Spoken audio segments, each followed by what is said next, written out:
Hai sobat, gimana kabar kalian? Semoga disehatkan selalu dan banyak rezekinya, amin.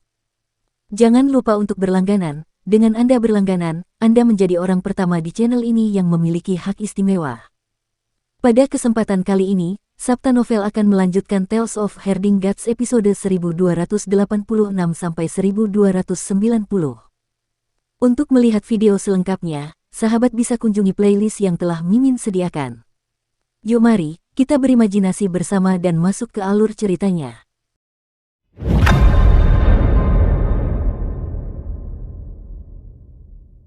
Hati Kinmu tergerak saat mendengar itu. Dia terbang turun dari 28 langit di pagoda langit berkaca.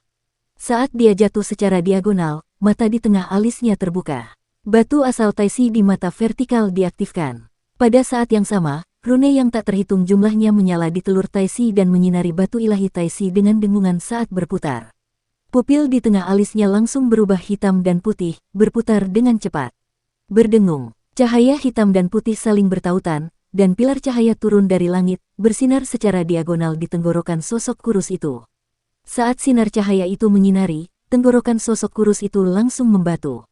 Sinar cahaya itu bergerak, dan kemanapun ia lewat, tubuhnya benar-benar membatu dengan cepat.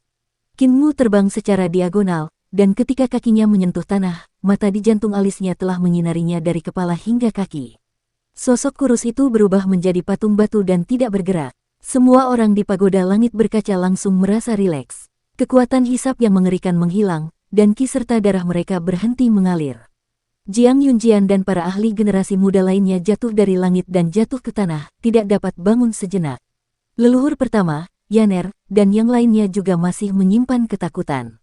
Tubuh Kinmu tidak berhenti bergerak saat ia berputar mengelilingi patung batu itu. Mata ketiganya yang berwarna hitam dan putih saling bertautan dan bersinar di setiap bagian tubuhnya untuk memperkuat efek membatu. Suara mendesing, dia mengangkat tangannya, dan patung batu itu pun terbang.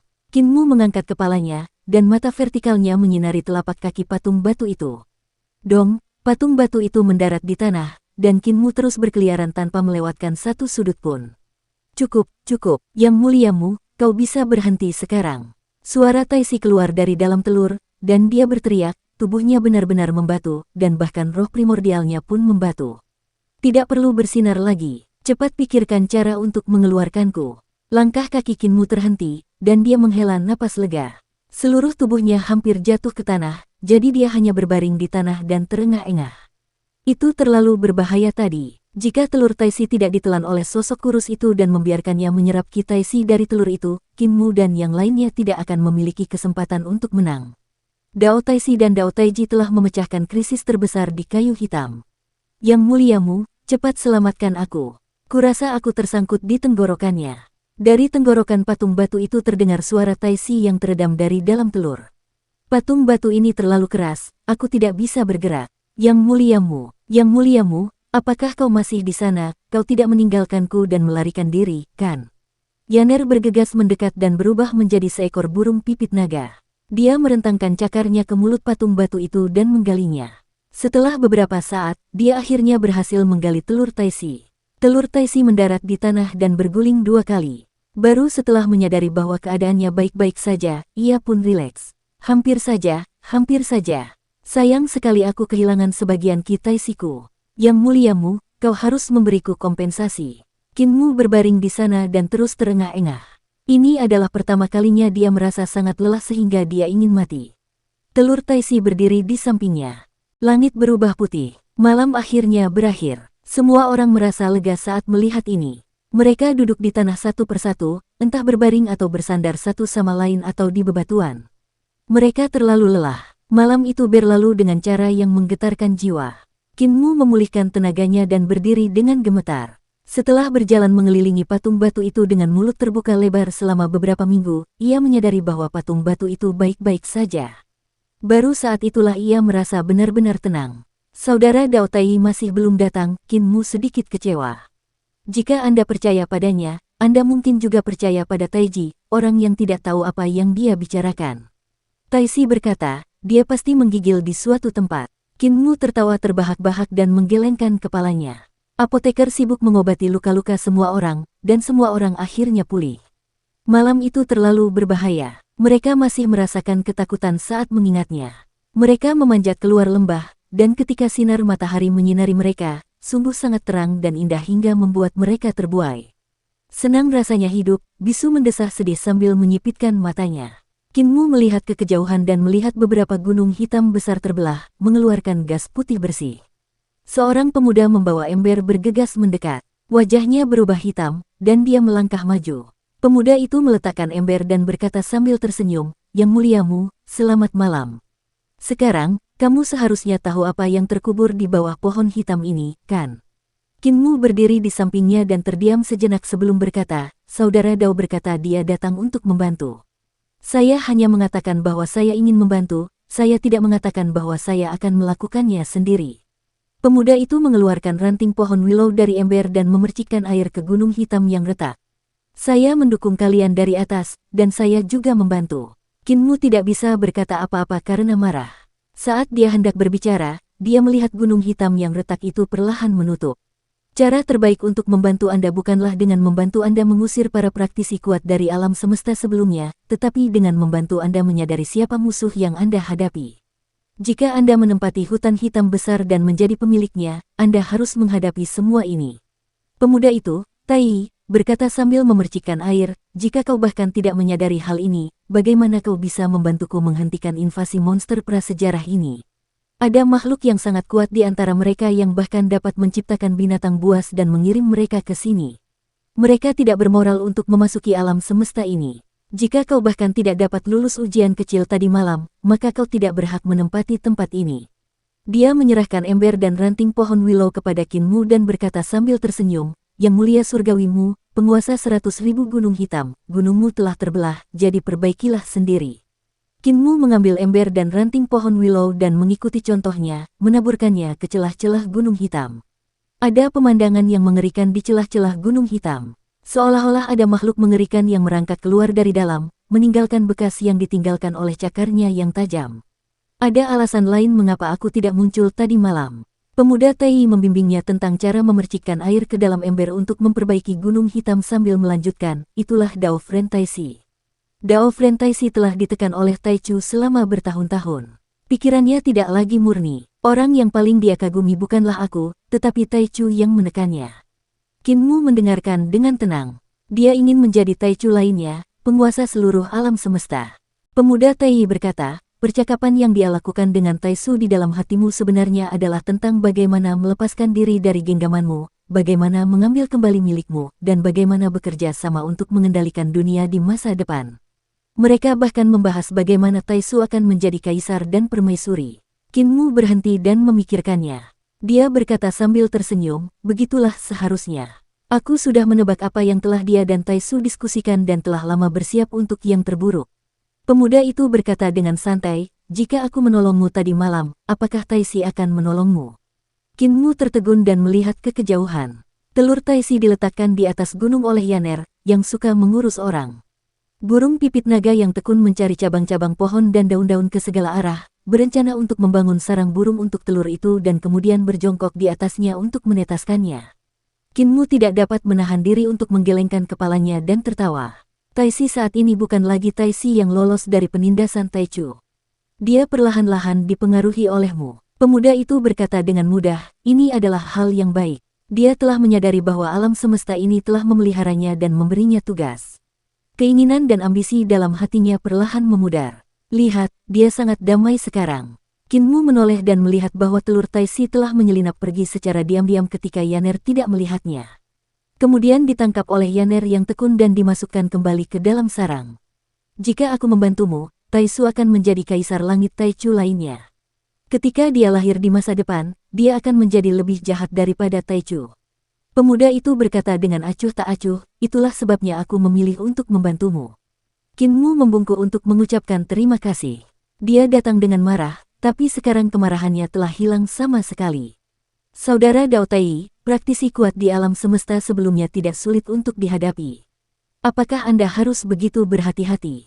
Dia menyuarakan keraguan di dalam hatinya dan berkata, "Dilihat dari kemampuan praktisi kuat itu, meskipun sangat hebat, mereka masih sedikit lebih rendah dari kemampuan 10 yang mulia surgawi. Itu karena dia belum pulih ke kondisi puncaknya. Saat dia kembali ke kondisi puncaknya, kemampuannya tidak kalah dengan 10 Celestial Venerable. Pemuda itu berkata, lagi pula, dia bukanlah eksistensi terkuat di alam semesta sebelumnya. Di alam semesta sebelumnya, ada eksistensi yang lebih kuat darinya. Eksistensi ini menanamkan keterampilan Dao mereka di void tertinggi dan tidak dapat mati dan dihancurkan. Hanya ketika alam semesta hancur, mereka dapat mati. Eksistensi ini bahkan lebih kuat dari 10 Celestial Venerable saat ini. Qin Mu menggigil. Tahukah kamu apa yang ada di bawah akar pohon ini?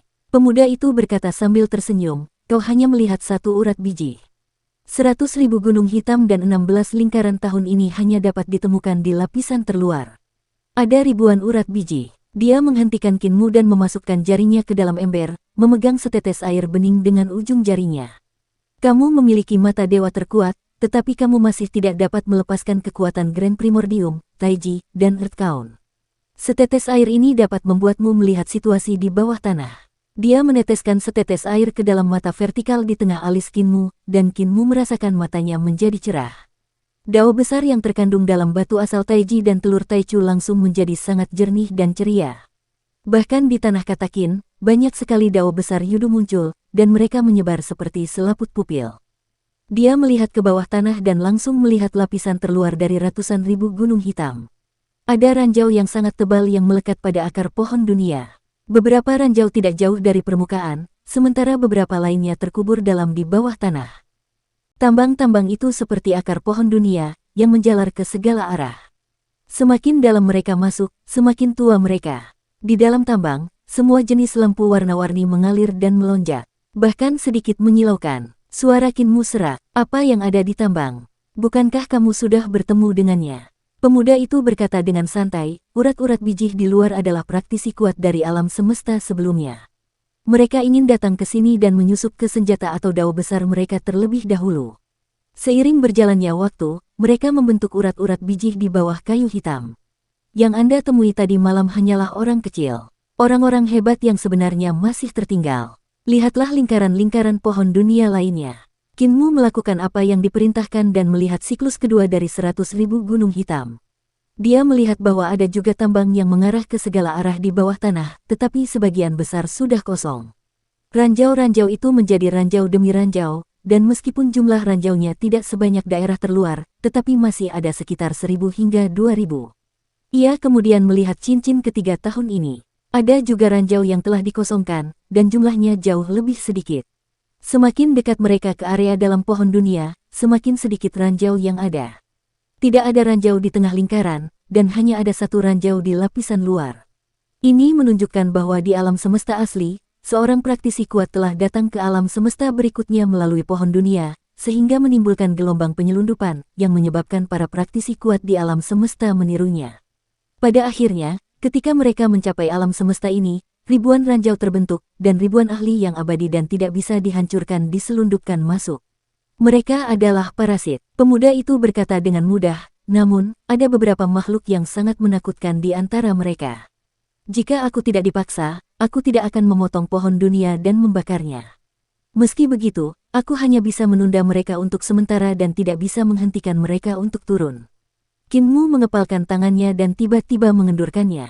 Mungkin bukan hal yang buruk bagi mereka untuk masuk. Setiap orang memiliki naluri untuk bertahan hidup. Orang-orang ini telah mengalami kehancuran alam semesta, jadi mereka mungkin mudah diajak bicara dan tidak boleh gegabah. Kamu salah lagi. Pemuda itu berkata dengan mudah, alasan mengapa aku mengatakan mereka parasit adalah karena ini. Lihatlah siklus pertama pohon dunia, ia telah mengalami 800 miliar tahun.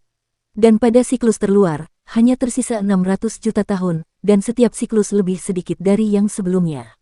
Keberadaan terkutuk inilah yang tidak mati, yang menyebabkan alam semesta baru hancur lebih cepat.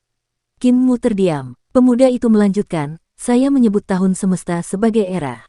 Jika semua monster tua yang tidak pernah mati berdesakan dalam satu era baru pasti tidak akan mampu menahannya. Misalnya, untuk memasuki tempat ini, mereka menggunakan pohon dunia untuk mencuri raksasa kuno di sini dan menciptakan binatang buas untuk dilemparkan. Mereka menggunakan binatang buas untuk menciptakan kematian dan mencuri energi massa semesta ini, sehingga memudahkan mereka untuk memasuki era ini. Qin Mu tercengang, binatang-binatang hampa itu diciptakan oleh mereka. Tunggu sebentar, binatang-binatang hampa itu diciptakan oleh mereka, jadi bagaimana mereka bisa jatuh ke dalam kendali Kaisar Agung?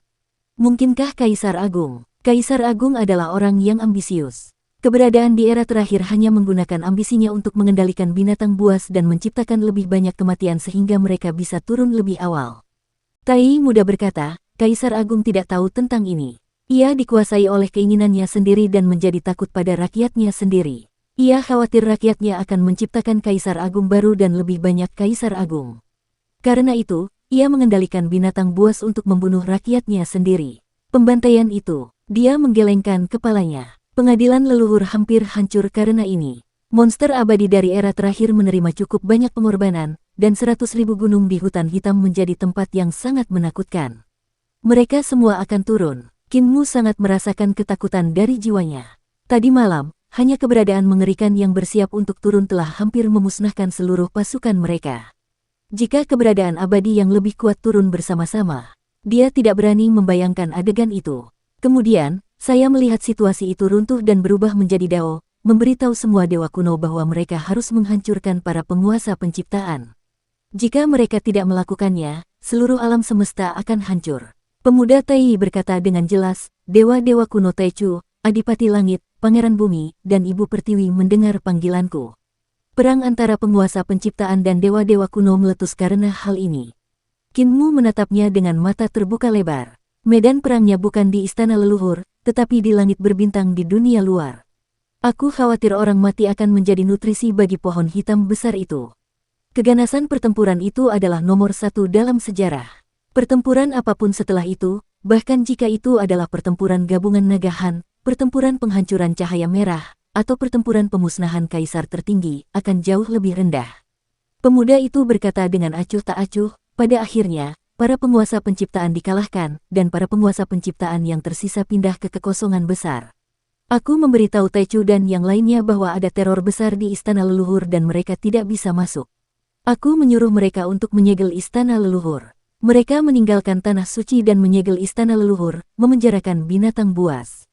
Aku satu-satunya yang tersisa di sini. Aku menggunakan ratusan ribu tahun untuk menyegel keberadaan yang tidak pernah mati, mencegah mereka memasuki istana leluhur.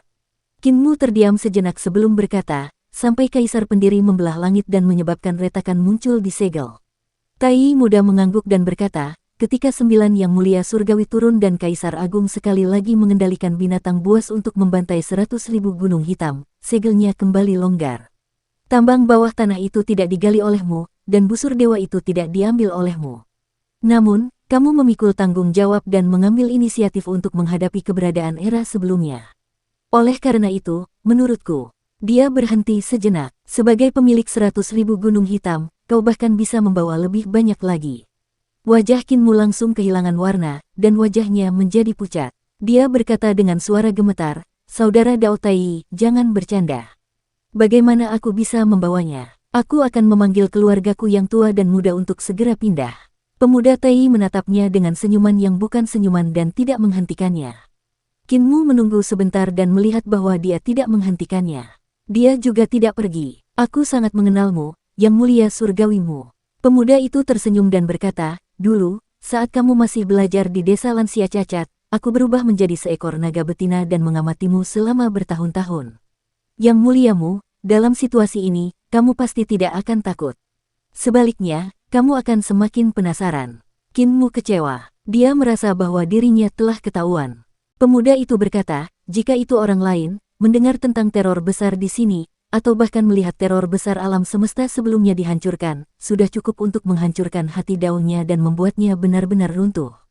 Namun, terakhir kali kamu membawa Taisu ke era sebelumnya dan secara pribadi mengalami kehancuran alam semesta, kamu tidak memiliki halangan apapun terhadap hati daunmu setelah kembali. Sebaliknya, kamu bersiap untuk menemukan Taisu untuk membunuhnya. Qin Mu berkata sambil tersenyum, masa lalu tidak bisa dikejar, hargai masa kini dan masa depan. Ini diajarkan kepadaku oleh desa lansia cacat. Dia menjadi penasaran lagi dan bertanya, apakah saudara Dao benar-benar berubah menjadi naga ayam? Pria muda itu mengangguk tak berdaya. Qin Mu berkata dengan gembira, lalu saat tahun baru, apakah kamu dikirim ke meja makan oleh kami? Pemuda Tai menjadi semakin tidak berdaya dan menganggukkan kepalanya. Si buta yang melakukannya. Dia bilang aku yang paling gemuk dan kalian makan dengan senang hati, jangan bicarakan ini, kalian pasti tidak akan meninggalkan gunung hitam itu.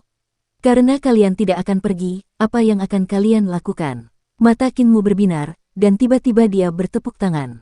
Dia berkata sambil tersenyum, tentu saja kita harus terus menambang. Ada emas di mana-mana di sini, dan jika kita menggali urat biji yang ada di era sebelumnya, itu akan menjadi kekayaan yang cukup untuk memperkuat perdamaian abadi. Pemuda itu terdiam. Kinmu melanjutkan, bawa juga harta karun mereka. Setiap harta karun mereka harus berkualitas tinggi, jadi mereka tentu tidak akan mau. Itulah sebabnya aku perlu memurnikan harta karun untuk memotong tangan mereka. Pemuda itu tertegun sejenak, jika mereka merangkak dari era sebelumnya. Kalau begitu, bunuh mereka. Kinmu tidak peduli dan berkata sambil tersenyum, tidak masalah membunuh siapapun yang datang. Dengan segelmu di sini, mereka tidak bisa begitu saja merangkak keluar, kan? Pemuda itu mendesah pelan. Jika istana leluhur menjadi medan perang lagi, aku mungkin benar-benar akan membiarkan mereka merangkak keluar. Pada saat itu, bahkan aku tidak akan mampu menekan mereka. Kinmu tertawa keras, penuh percaya diri. 10 yang mulia surgawi saling menahan, jadi siapa yang berani bergerak di istana leluhur? Ada juga Kaisar Surgawi Tai, Pangeran Bumi, dan Adipati Langit yang tahu betapa berbahayanya istana leluhur, begitu pula Permaisuri Surgawi dan saudara perempuannya. Mereka tidak akan bergerak. Saudara Dao Tai, kamu tidak perlu khawatir. Saat dia berbicara, Jiang Yunjian terbang mendekat. Ayah angkat, seorang utusan dari Putri Surgawi Yan meminta pertemuan. Hati Kinmu sedikit tergerak, dan dia memasukkan kembali ranting pohon willow dan ember logam kecil itu ke tangan pemuda itu.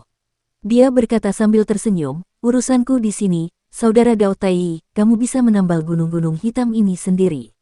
Pemuda itu memegang ranting pohon willow dan ember tanpa daya sambil melihatnya pergi. Tepat saat Jiang Yunjian hendak menyelinap pergi, dia dihentikan oleh pemuda itu, Tai. Dia hanya bisa berdiri di sana dengan patuh dan mengambil ranting pohon willow dan ember logam kecil dari tangan Tai sebelum dengan enggan memperbaiki langit dan bumi.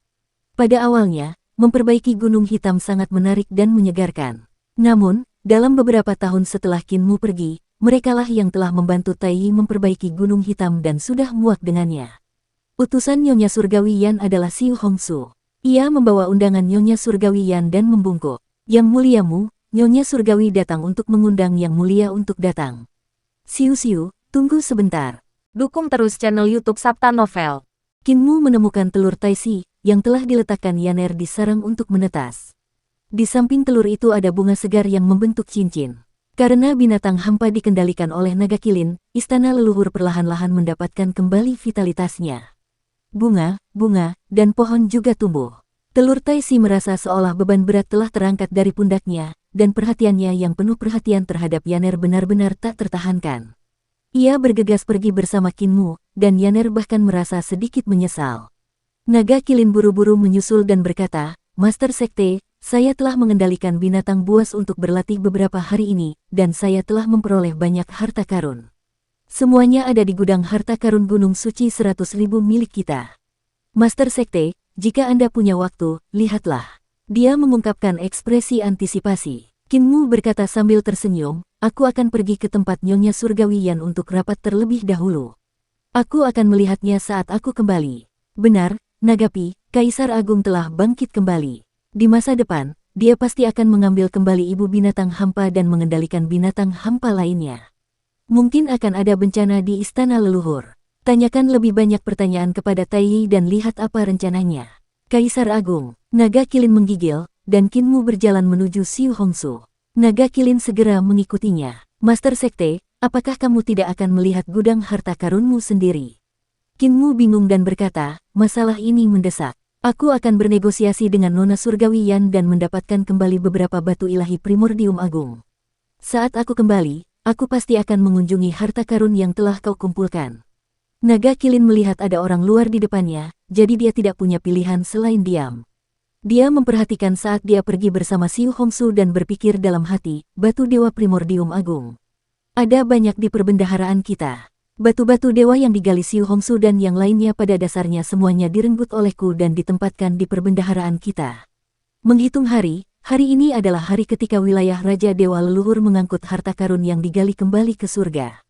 Sudah waktunya bagiku untuk bergerak. Dengan raungan rendah, seekor binatang buas yang sangat besar muncul dari kedalaman kehampaan.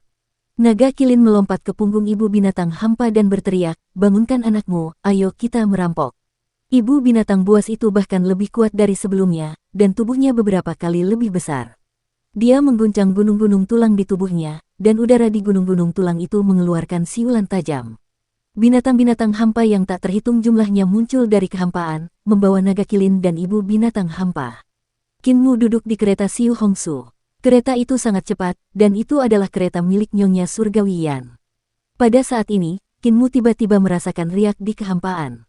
Dia mendorong jendela dan melihat ke dalam kehampaan. Anehnya, sejak Tai meneteskan setetes air padanya, mata di tengah alisnya dapat dengan mudah melihat semua yang ada di istana leluhur, termasuk kehampaan. Di kedalaman kehampaan, dia melihat banyak binatang buas yang berlari seperti serigala. Di tengahnya ada seekor binatang buas betina dengan tubuh yang lebih besar. Di punggung induk binatang, dia bahkan melihat Naga Kilin berdiri di sana. Apa yang sedang dilakukan Fatih Dragon sekarang? Dia bingung. Siu Hongsu juga melihat keluar, tetapi dia tidak melihat apapun. Meskipun dia adalah ahli hebat di alam tahta kaisar, dia tidak memiliki mata sekuat Kinmu. Apa yang sedang dilihat oleh Yang Mulia Surgawimu? Siu Hongsu bertanya sambil tersenyum. Kinmu mengalihkan pandangannya dan berkata sambil tersenyum, "Tidak apa-apa. Tadi ada beberapa burung kecil yang terbang di langit." "Burung kecil? Mengapa ada burung kecil di istana leluhur?" Siu Hongsu tertawa. Kinmu tidak menjelaskan lebih lanjut. Tiba-tiba, terdengar suara gemuruh keras yang mengguncang gunung dan mengguncang bumi dari luar. Mereka berdua melihat keluar dan melihat tanah berlumut yang memiliki radius puluhan mil di rawa. Ada beberapa semak yang tumbuh di atasnya, dan pada saat ini, tanah berlumut ini muncul dari tanah. Itu adalah binatang buas yang besar, dan Kinmu pernah mendengar Yang Mulia Surgawi Gong menyebutkan bahwa binatang buas besar semacam ini disebut Keki, raksasa purba di istana leluhur. Keki ini seharusnya masih binatang muda, dan sudah sangat besar. Saat dewasa, mungkin akan sama menakjubkannya dengan benua yang bergerak. Namun, binatang buas besar di istana leluhur sudah jelas punah dan dimakan oleh binatang buas hampa, jadi bagaimana mungkin masih ada binatang buas besar seperti Keki? Suara gemuruh terdengar lagi dari rawa, dan daratan dengan berbagai ukuran muncul dari permukaan air. Ratusan Keki yang besar berjalan-jalan di rawa, mengeluarkan suara merdu dan keras. Kinmu tak dapat menahan diri untuk tidak tertegun. Tidak masalah jika hanya ada satu atau dua binatang aneh, tetapi sebenarnya ada sekelompok besar binatang aneh di sini yang membuatnya bingung. Binatang buas mendominasi istana leluhur, jadi mustahil bagi makhluk hidup manapun untuk bertahan hidup di sini. Dari mana binatang buas aneh ini berasal? Yang Mulia Surgawimu tahu tentang binatang besar ini. Siu Hongsu menatap binatang aneh yang muncul dari rawa dan tersenyum. Permaisuri Surgawi berkata bahwa binatang besar semacam ini disebut Keki. Ia lebih jinak. Selain Keki, ada juga jenis binatang besar lainnya yang muncul di istana leluhur. Rasa ingin tahu Kinmu muncul, dan dia bertanya, binatang buas besar lainnya juga muncul. Bukankah binatang buas besar ini sudah punah? Mengapa mereka masih muncul? Siu Hongsu berkata, aku tidak tahu tentang ini. Namun, selir surgawi mungkin tahu tentang itu. Aku juga bertanya padanya, tetapi dia tidak mengatakannya. Tatapan mata Kinmu berkedip, dan dia berpikir dalam hati, mungkinkah kedua dewa kuno di tambang Taiji menggunakan Qi Yin dan Yang untuk menciptakan semua jenis binatang besar di istana leluhur? Namun, melihat cara kedua dewa kuno itu menangani berbagai hal, mereka picik dan pelit. Mereka seharusnya tidak menghabiskan kekuatan mereka sendiri untuk menciptakan begitu banyak binatang besar, bukan? Jika tidak dilakukan oleh para dewa kuno di tambang Taiji, dari manakah datangnya binatang besar ini? Sepanjang perjalanan, Kinmu melihat berbagai macam binatang besar. Ada binatang besar yang memiliki gunung yang tumbuh di punggungnya. Ketika mereka berjalan, angin gunung bertiup melewati gunung dan gua di punggungnya, mengeluarkan suara siulan. Ada pula yang berbaring di puncak gunung dengan sayap terbentang sejauh 100 mil. Ketika mereka melihat mangsanya, mereka akan melebarkan sayap dan meluncur di langit untuk menerkam mangsanya. Jika mereka meleset, orang-orang ini akan terlatih-tatih dan menggunakan cakar di bawah sayap mereka untuk berpegangan pada gunung lagi. Dia juga melihat binatang buas yang sangat ganas, binatang pencium angin, dan bahkan taipu. Bodi Behemoth adalah makhluk yang sangat menakutkan. Kekuatan tempurnya tidak kalah dengan Void Beast, dan bahkan lebih kuat. Sujun, salah satu dari 3 Raja Purba, telah menaklukkan seekor binatang bodi raksasa. Kekuatan tempur binatang bodi raksasa itu tidak kalah dengan kekuatan binatang ibu hampa. Namun, bodi behemoth jelas telah punah.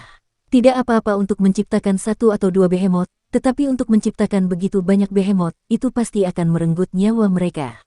Behemoth-behemoth ini tidak diciptakan oleh mereka. Akhirnya mereka sampai di tambang Taisi. Kinmu turun dari kereta harta karun dan berjalan ke tambang di bawah pimpinan Xiu Hongsu. Kedalaman tambang ini dipenuhi dengan aura Grand Primordium. Aura itu padat dan bergelombang, dan aura Grand Primordium sangat berbahaya. Kinmu melihat beberapa dewa benar-benar berubah menjadi makhluk yang seperti hantu. Tubuh mereka berubah menjadi tidak berwujud dan transparan. Ini adalah hasil asimilasi oleh Taisiki setelah bersentuhan dengannya dalam waktu yang lama. Dao Taisi memiliki bentuk tetapi tidak memiliki hakikat. Karena para dewa ini telah lama berhubungan dengan Ki Taisi, mereka telah kehilangan tubuh jasmani mereka. Tubuh jasmani, roh primordial, ki vital, dan jiwa mereka tidak ada lagi. Namun mereka tidak mati. Mereka tak berwujud dan kacau. Mereka tidak punya pikiran, tidak bisa melihat, tidak bisa mendengar, tidak bisa merasakan, dan menjalani kehidupan yang lebih buruk daripada kematian. Para dewa ini berdiri di dalam tambang, dan sesekali mereka melayang dan melewati gunung. Keanehan di sini sungguh mengerikan. Bahkan dengan harta milik permaisuri surgawi dari yang mulia surgawi yang menekan tempat ini, itu tidak dapat sepenuhnya menekan keanehan tambang ini.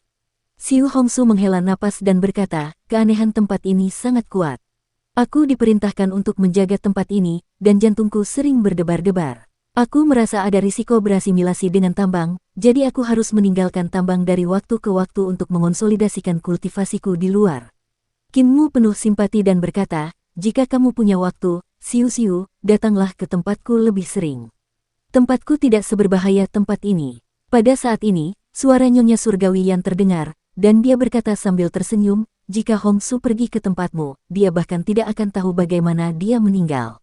Meskipun tambang ini berbahaya, tempat ini masih lebih lembut dibandingkan dengan milikmu, tempat yang aman. Xiu Hongsu segera memberi salam kepadanya, dan nona surgawi Yan melambaikan tangannya untuk mempersilakannya. Kinmu melangkah maju dan membungkuk. Permaisuri surgawi, mengapa kali ini kamu tidak menggendong kucing putih itu?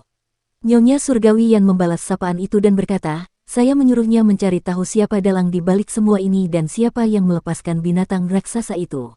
Little Seven adalah yang paling waspada. Dia bisa menemukan apa yang tidak bisa saya temukan. Hati Kinmu sedikit tergerak, dan dia bertanya, binatang buas besar ini dilepaskan. Nyonya surgawi Yan mengangguk dan mengundangnya ke aula istana di sampingnya. Dia mengobrol dengannya sambil berjalan. Benar sekali. Kalau begitu, di mana binatang besar ini tinggal di masa lalu? Tanya Kinmu. Beberapa tinggal di belakang alam primordial, beberapa tinggal di belakang empat kutub. Ada beberapa dunia seperti surga surgawi, Suandu, dan Yudu. Bahkan bagian belakang reruntuhan akhirku memiliki beberapa raksasa kuat yang tinggal di sana. Nyonya surgawi Yan tersenyum ambigu. Yang mulia surgawimu, kalian makhluk hidup pasca surgawi dan setengah dewa sering mengatakan bahwa kami para dewa kuno itu buas, tetapi kalian tidak tahu bahwa kamilah yang menjaga ketertiban dunia. Sebelum kami menyegel istana leluhur, kami memindahkan binatang buas besar ini ke bagian belakang dunia ini, yang memungkinkan mereka untuk bereproduksi. Bagaimana dengan kalian makhluk hidup pasca surgawi dan setengah dewa? Dia menunjukkan ekspresi mengejek. Kami digulingkan olehmu atas nama kebrutalan, tetapi berapa banyak ras yang telah dibasmi olehmu. Dalam hal kebrutalan, kamu bahkan lebih brutal daripada kami para dewa kuno. Dia menunjukkan ekspresi mengejek. Kami digulingkan olehmu atas nama kebrutalan, tetapi berapa banyak ras yang telah dibasmi olehmu. Dalam hal kebrutalan, kamu bahkan lebih brutal daripada kami para dewa kuno. Kinmu tersenyum. Dewi, tidak perlu banyak bicara. Aku telah melihat kebrutalan para dewa kuno selama era Nagahan, dan aku punya penilaian sendiri apakah mereka lebih brutal daripada para dewa setengah dan makhluk hidup setelah permulaan. Bagimu, para dewa kuno tidak kejam, tetapi bagi kami, jika para dewa kuno tidak mati, kami tidak akan punya jalan keluar. Nyonya surgawi Yan ingat bahwa dia pernah ke zaman Nagahan lebih dari sekali, jadi dia tidak mengatakan apa-apa lagi. Dia mengundangnya untuk duduk dan bertanya, berapa banyak esensi darah Haoer yang kamu dapatkan? Yang mulia surgawi Hao memiliki 35 istana surgawi, dan dia mengklaim memiliki 28. Kinmu duduk dan melambaikan tangannya dengan lembut di depannya. Tetesan darah mengalir di depannya. Tetesan darah celestial venerable berkilau dan bening, memancarkan kilau yang indah. Tetesan darah itu seperti batu rubi yang paling murni. Jantung Nyonya Surgawi Yan berdebar kencang. Total ada 35 tetes darah yang mulia surgawi yang ditunjukkan Kinmu. 35 tetes darah yang mulia surgawi melambangkan 35 istana surgawi yang mulia surgawi Hao. Aku punya urusan besar yang harus kubicarakan dengan permaisuri. Kinmu melambaikan lengan bajunya, dan 35 tetes darah celestial venerable lenyap. Dia tersenyum dan berkata, berikan aku 50% dari hasil tambangmu. Aku akan memberikan 35 tetes darah celestial venerable Hao kepadamu sehingga kamu dapat memahami teknik dan seni ilahi celestial venerable Hao. Bagaimana dengan kesepakatan ini? Tatapan mata Nyonya Surgawi Yan berkedip, dan dia tersenyum. Yang mulia surgawimu, kau ada di hadapanku. Jika aku ingin membawamu dengan paksa, bisakah kau menolakku? Dia perlahan berdiri dan tidak lagi memiliki sikap genit seperti seorang selir surgawi. Sebaliknya, dia memiliki sikap seperti seorang penguasa yang turun ke dunia, dan senyum percaya diri muncul di wajahnya. Aku bisa membunuhmu ribuan kali dengan jentikan jariku. Aku bahkan bisa melenyapkan jiwamu sepenuhnya dan menghapus semua jejak keberadaanmu di dunia ini. Dia berkata sambil tersenyum, gelar penyihir agung yang tak terhancurkan dari 10.000 bencana yang kau sebut-sebut itu tidak ada apa-apanya di mataku. Di dunia ini, hanya aku yang bisa menghancurkan seni ilahi milikmu, bahkan Kaisar Agung pun tidak. Di dunia ini, satu-satunya yang bisa memakanmu dengan mantap adalah aku. Serahkan darah ilahi Hao-Er dan aku akan mengampuni nyawamu. Kinmu tertawa keras, dan tawanya bergema di seluruh aula istana. Nyonya Surgawi Yan sedikit mengernyit namun menatapnya dalam diam. Kinmu tertawa lama sekali, tetapi Nona Yan tidak mengatakan apa-apa. Dia tidak bisa tertawa lagi dan hanya bisa berhenti. Nona Yan, mengapa Anda tidak bertanya mengapa saya tertawa? Demi menyelamatkan hidupmu, kau sendiri yang mengatakannya. Mengapa kau perlu aku bertanya? Kata Nyonya Surgawi Yan acuh tak acuh. Kinmu memuji, Dewi benar-benar luar biasa. Jika aku adalah Kaisar Langit Taichu, aku juga akan menikahimu dan menjadikanmu permaisuri langit. Nyonya Surgawi Yan sedikit mengernyit. Kinmu berkata, Dewi, sebagai dewa yang lahir di reruntuhan akhir, kau secara alami memiliki kemampuan untuk menghancurkan segalanya. Kau bahkan dapat dengan mudah menghancurkan jiwamu dan pasir jiwa hitam itu tidak ada lagi. Namun, bukankah aku akan lebih berguna bagimu jika aku masih hidup? Nyonya Surgawi Yan mengangkat alisnya. Kinmu berkata, meskipun Dewi telah menyingkirkan identitasmu sebagai dewa kuno, kau tetaplah dewa kuno. Paling tidak, di mata Yang Mulia Surgawi Hao, Kaisar Dewa Langsuan, dan yang lainnya, kau tetaplah dewa kuno. Mereka tidak akan pernah setia padamu. Jika kau membunuhku, kau akan menjadi salah satu lawan mereka. Dewi sebenarnya dapat bertaruh pada kedua belah pihak. Tatapan mata Nyonya Yan berkedip. Bertaruh pada kedua sisi. Kinmu mengangguk. Di antara 10 Celestial Venerable, hanya 7 yang ingin membunuhku, tetapi ada 3 Celestial Venerable yang melindungiku. Dengan kata lain, 7 Celestial Venerable adalah satu pihak, sedangkan 3 Celestial Venerable yang tersisa dan para dewa kuno adalah satu pihak. Dewi hanya memasang taruhannya di antara 7 Celestial Venerable. Bagaimana jika yang menang pada akhirnya bukanlah 7 Celestial Venerable tetapi para dewa kuno? Apa yang akan kau lakukan? Nyonya Surgawi Yan menggelengkan kepalanya. Kau salah. Dewa-dewa kuno tidak bisa menang. Era yang menjadi milik para dewa kuno sudah berakhir. Hanya ada satu kemungkinan bagi pemenangnya, yaitu 10 yang mulia surgawi. Bisakah permaisuri benar-benar memastikan bahwa pemenangnya pastilah 7 yang mulia surgawi? Kinmu berkata, Duke Surgawi, Pangeran Bumi, seberapa kuat mereka? Termasuk 3 yang mulia surgawi dari 10 yang mulia surgawi, ada 5 yang mulia surgawi. Selain 5 yang mulia surgawi ini, ada juga Kaisar Pendiri dan Langwo, yang juga berada di level yang mulia surgawi. Ini adalah 7 yang mulia surgawi. Namun, mereka bukan satu-satunya. Yang mulia surgawi Yue, yang mulia surgawi Ling, dan ini adalah 9 yang mulia surgawi. Selain 9 yang mulia surgawi, ada juga 4 dewa dari para dewa kuno. Di sisi lain, hanya ada 7 yang mulia surgawi. Akan sulit untuk menang, bukan? Nyonya Surgawi Yan sedikit mengernyit. Kinmu melanjutkan, jika selir surgawi hanya memasang satu taruhan, bagaimana jika dia benar-benar kalah di masa depan? Bagaimana para dewa kuno bisa menoleransi Anda? Jika Anda membunuh saya, bagaimana 9 makhluk mulia surgawi ini bisa menoleransi Anda? Nyonya Surgawi Yan tersenyum dan berkata, Yang mulia surgawi Yue sudah lumpuh, Yang Mulia Surgawi Ling sudah meninggal, dan Adipati Surgawi serta Pangeran Bumi terjebak dalam dao besar mereka sendiri. Kaisar pendiri dan Lang Wo bukanlah tandingan bagi 10 Yang Mulia Surgawi. Yang Mulia Surgawimu, kau tidak tahu seberapa kuat 10 Yang Mulia Surgawi itu. Kau tidak memiliki peluang untuk menang. Qin Mu mengangguk dan berkata, bagaimana jika Yang Mulia Surgawi Yu juga ikut serta? Hati Nyonya Yan bergetar hebat. Matanya yang indah berkedip, dan tatapannya tertuju pada wajahnya seolah-olah dia ingin melihat semua pikirannya. Setelah beberapa saat, Nyonya Surgawi Yan berkata dengan acuh tak acuh, Yang Mulia Surgawi Yu sudah meninggal. Dia meninggal sejuta tahun yang lalu dan dikuburkan di tepi sungai Surgawi. Tapi peti matinya kosong, bukan? Qin Mu tersenyum dan berkata, akulah yang membawa mayatnya dan menyembunyikannya di Yudu selama sejuta tahun. Dewi, jangan lupa bahwa gelarku di antara para dewa kuno adalah penyihir besar 10.000 bencana. Tubuh Nona Surgawi Yan bergetar dan dia terdiam. Qin Mu berhenti berbicara. Setelah sekian lama, Nyonya Surgawi Yan mengangkat alisnya sedikit dan berkata dengan lembut, dalam hatiku, Taichu tidak cocok menjadi Kaisar Surgawi. Dia keras kepala dan berpendirian teguh, dan kekuatannya sangat besar. Dia harus memiliki semua kekuatan di tangannya sebelum dia bisa merasa tenang. Saat itu, sekitar 1000 tahun sebelum era Naga Han.